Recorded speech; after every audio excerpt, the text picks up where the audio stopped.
Assalamualaikum warahmatullahi wabarakatuh. Kali ini channel Andre ADJ dalam bab 1 akan mengisahkan tentang Sasakala Prabu Siliwangi, yaitu sejarah Islamisasi Prabu Siliwangi Pangeran Pemanah Rasa, karya Muhammad Fajar Laksana.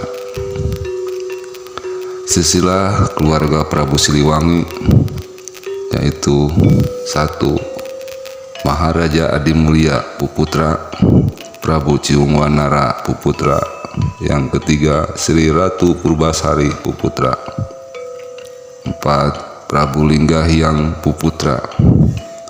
5. Prabu Linggawesi Puputra. 6. Prabu Wastu Kencana Puputra. 7. Prabu Susuk Tunggal Puputra. 8.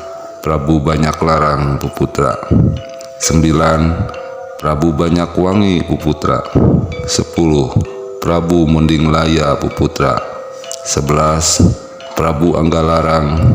Dan yang terakhir adalah Prabu Siliwangi. Bagian kedua, scene pertama yaitu Prabu Anggalarang, Raja Kerajaan Gajah. Dulu dari abad ke-13 zamannya Majapahit, ada salah satu seorang raja yang namanya Pangeran Anggalarang. Dia mendirikan kerajaan gajah yang didirikan dari abad 13,5. Karena dia keturunan Maharaja Adimulya yaitu Prabu yang pertama, jadi memang harus mendirikan kerajaan kalau keturunan dari seorang Prabu, karena terkena dengan adat kalau mau jadi Prabu harus mendirikan kerajaan. Nah, itulah adat istiadatnya. Pada zaman Pangeran Anggalarang, beliau diangkat Prabu setelah mendirikan kerajaan gajah dengan saudara-saudaranya dan rakyatnya. Karena zamannya Pangeran Anggalarang masih zamannya peperangan, beliau kehilangan gagahnya kepemimpinan peperangan dengan membawa rakyat-rakyatnya sampai pulang kembali ke tempatnya. Karena peperangan sudah selesai dan tetap Pangeran Anggalarang masih terlihat gagah.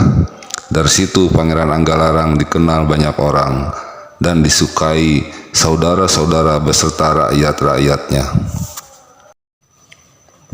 Untuk mengawali kisah ini, saya cukupkan dulu sampai di sini. Dan berikutnya ada scene kedua yang terus membahas tentang Sasakala Prabu Siliwangi. Mudah-mudahan bisa bermanfaat. Terima kasih. Tunggu episode scene berikutnya. Wassalamualaikum warahmatullahi wabarakatuh.